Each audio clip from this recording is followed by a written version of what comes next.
नमस्कार, मैं DRS news के लिए गिरीश चक्रवर्ती। आज के इस ब्लॉग को मैं एक सवाल के साथ शुरू करना चाहता हूँ। हालांकि इस मुद्दे पर सरकार ने सुरक्षा संबंधी चूक को स्वीकार कर लिया, लेकिन प्रश्न वही है कि आखिर 2000 पर्यटकों की भीड़ के बीच कोई सैनिक या पुलिस क्यों नहीं थी। आखिर इतने बड़े जमावड़े के बीच में कोई एम्बुलेंस या वो क्यों नहीं दिखाई दिया। निश्चित तौर पर ये एक ऐसे सवाल हैं जिनको कि न सिर्फ पीड़ित परिजनों ने पूछा, बल्कि सर्वदलीय बैठक में भी जिस प्रकार विपक्षी दलों ने सुरक्षा व्यवस्था को लेकर सवाल खड़े किए। हालांकि इस सर्वदलीय बैठक में प्रधानमंत्री मोदी उपस्थित नहीं थे। राजनाथ सिंह को जवाब देना नहीं सूझ रहा था, यहाँ तक कि गृह मंत्री तक इस पर निरंतर दिखाई दिया, क्योंकि बहुत ही बड़ी चूक थी। हरियाणा के विवेक नरवाल जो कि सेना से ही जुड़े हैं और नेवी के लेफ्टिनेंट हैं, जिनकी शादी भी 5-6 दिन ही पहले हुई थी, उनको आतंकवादियों ने गोलियों से भून दिया।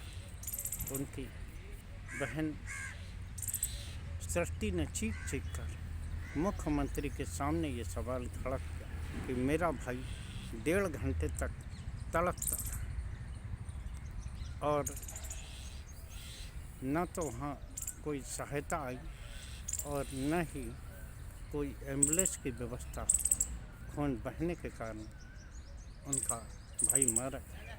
अगर वहाँ पर एम्बुलेंस आदि की व्यवस्था होती तो मेरे भाई को बचाती। इसी प्रकार सूरत, गुजरात, CR पाटिल जो कि केंद्रीय मंत्री हैं, वो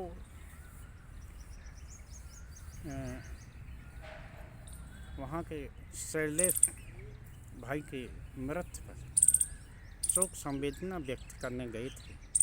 वहाँ उनकी पत्नी शीतल ने जब उनसे सवाल खड़ा किया तो वो न सिर्फ बल्कि देश की सत्ता भी भौचक रही। उन्होंने पूछा कि आखिर आप क्यों सुरक्षा व्यवस्था मुहैया नहीं करा पाए। अब आप सैकड़ों सुरक्षा कर्मियों के साथ आ रहे हैं, आपके साथ वज्र वाहन है, आपके साथ तमाम सुरक्षा व्यवस्था है, आपके पास कमांडोज हैं, लेकिन वो टैक्स पेयर है। जिन टैक्स पेयर के सहारे आप हेलीकॉप्टर में उड़ते हैं, आपका जीवन है और आम लोगों का जीवन नहीं है। केंद्रीय मंत्री भी वहाँ निरंतर थे। आज इसी से अपने ब्लॉग की मैं शुरुआत करना चाहता हूँ। मधुबनी में प्रधानमंत्री और नीतीश कुमार हंसते खिलखिलाते दिखाई दिए। हालांकि मैंने अपने ब्लॉग में पहले ही कहा था कि इस मीटिंग को टाला जाना चाहिए। जब देश में शोक की लहर है, कोई भी प्रदेश ऐसा नहीं बचा। अधिकांश प्रदेशों के कुछ न कुछ लोगों को अपने परिजनों से हाथ धोना पड़ा है। बिहार में भी एक व्यक्ति इस पहलगाम में हुई हिंसा में मारा गया है, आतंकी घटना में मारा गया है, लेकिन वो प्रधानमंत्री हैं जिनके लिए लोगों की जान से ज़्यादा उनकी चुनावी रैलियाँ या महा वो महत्व रखती हैं, किस प्रकार वो खासकर तो उन्हें सर्वदलीय बैठक में उपस्थित रहना चाहिए। और विपक्षी दलों जिन्होंने कि एक स्वर से देश के साथ खड़े रहने का आह्वान किया और पूरा समर्थन देने की बात कही, वहाँ न आकर मध्यप्रदेश में इंग्लिश में दहाड़ लगाना, आप सभी लोग जानते हैं कि यूनाइटेड नेशन वहाँ पे हिंदी में भाषण देने वाले मोदी बिहार की एक सार्वजनिक सभा में इंग्लिश में दहाड़ते हुए दिखे। ये अलग बात है कि उनका भाषण कितने लोगों ने समझा होगा, लेकिन जिस तरह के शब्दों का उन्होंने प्रयोग किया, आतंकवादियों को मिट्टी में मिलाने की बात कही, उसको लेकर तालियां बजीं। लेकिन सवाल वही, ये सभी बातें जब पठानकोट एयरबेस पर हमला हुआ था तब भी इसी तरह की बातें कही। उड़ी में भी जब हमला हुआ तब भी इसी तरह की बातें कही गई थीं, जो आज बड़े एक्शन के रूप में प्रसारित की जा रही हैं। उस समय भी सिंध जल के समीक्षा की बात सामने आई थी। व्यापार पर प्रतिबंध लगाया गया था, लेकिन फिर बाद में हुआ आखिर इसका क्या निकला? पुलवामा हुआ, लीड बनी, हेडगें बनी, और उस समय भी प्रधानमंत्री एक जगह शूटिंग करते हुए देखे। इस समय भी पठानकोट एयरबेस में हमला हुआ तब भी वो मैसूर में थे। अभी भी जब हमला हुआ तब वो सऊदी अरब में थे। खैर, आपका समय मैं नष्ट न करते हुए ये आपको बताना चाहूँगा कि विपक्षी दलों, पूरे विपक्ष ने एक स्वर में सरकार के साथ खड़े होने की तत्परता जताई है, लेकिन जो सवाल उन्होंने खड़े किए वही सवाल सरकार से पीड़ित लोगों के परिजन पूछ रहे हैं, आम जनता पूछ रही है कि आखिर आपके ही दिए गए विश्वास के कारण ही लोग कश्मीर में घूमने आए और आप उन्हें सुरक्षा तक मुहैया नहीं करा।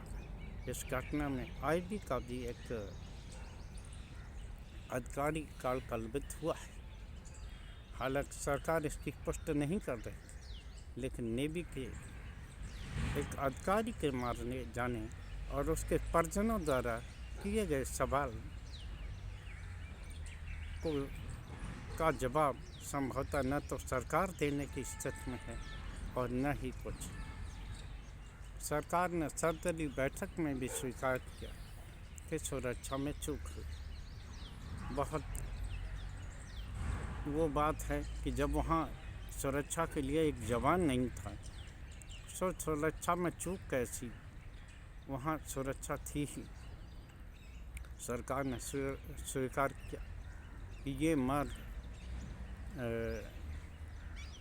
जुलाई में खोला जाता है, लेकिन अधिकारियों ने बिना किसी को सूचना दिए, न ही स्थानीय पुलिस को बताए बिना वहाँ से सीआरपीएफ और सेना को हटा दी। आखिर ये इतनी बड़ी चूक आपसी समन्वय न होने के कारण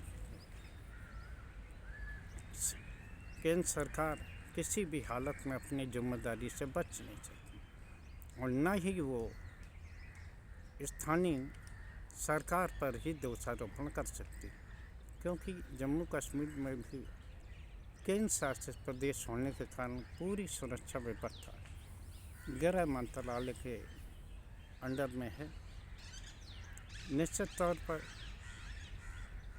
केंद्र सरकार को अपनी विफलताओं को स्वीकार करना होगा और इस आतंकी घटना का माकूल जवाब देना होगा, जैसा कि उन्होंने प्रधानमंत्री ने मधुबनी की जनसभा में दहाड़ते हुए कहा।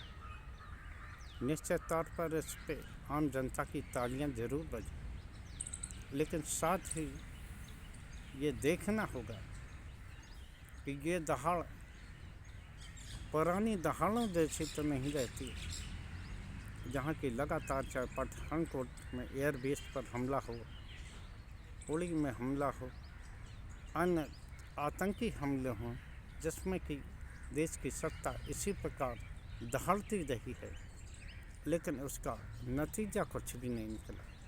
क्या पर्यटकों को पर हुआ हमले में भी सरकार कुछ करेगी, ये देखना भी शेष है। लेकिन जिस तरह से जम्मू कश्मीर के लोग इस आतंकी घटना के खिलाफ सरकार के समर्थन में आए और उन्होंने न सिर्फ मस्जिदों से इस आतंकी घटना का विरोध किया, बल्कि विरोध करने के बावजूद भी अस्पतालों में जिस प्रकार हुआ पर्यटकों के साथ, पीड़ितों के साथ खड़े नजर आए, निश्चित तौर पर यह दर्शाता है कि जम्मू कश्मीर में भी अब माहौल बदल रहा है। बस सरकार को अपनी मानसिकता बदलने की ज़रूरत है। क्या सुरक्षा में चूक अत्याचार का नतीजा था या आपसी समन्वय की कमी थी? निश्चित तौर पर किसी न किसी को इसकी जिम्मेदारी लेनी पड़ेगी। पाकिस्तान के खिलाफ कड़ी कार्रवाई होना चाहिए, लेकिन जिनके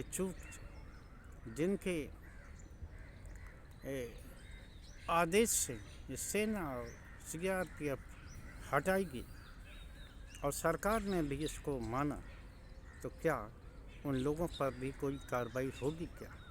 कल भी मैंने अपने ब्लॉग में ये कहा था कि दुश्मन देश से टकराने के साथ ही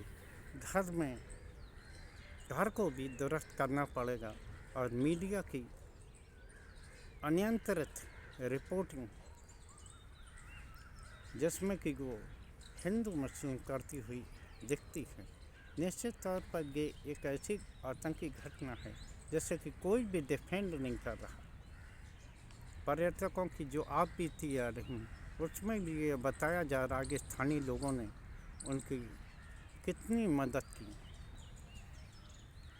इसके बावजूद भी जिस प्रकार मीडिया में स्थानीय लोगों को टारगेट किया जा रहा है, भाजपा IT सेल के ट्रोलर जिस प्रकार हिंदू मुस्लिम करके अपना एजेंडा सेट करने की कोशिश कर रहे हैं, या उनकी प्रवक्ता की भाषाएं तल्ख होती जा रही हैं, सांसद उनके किसी के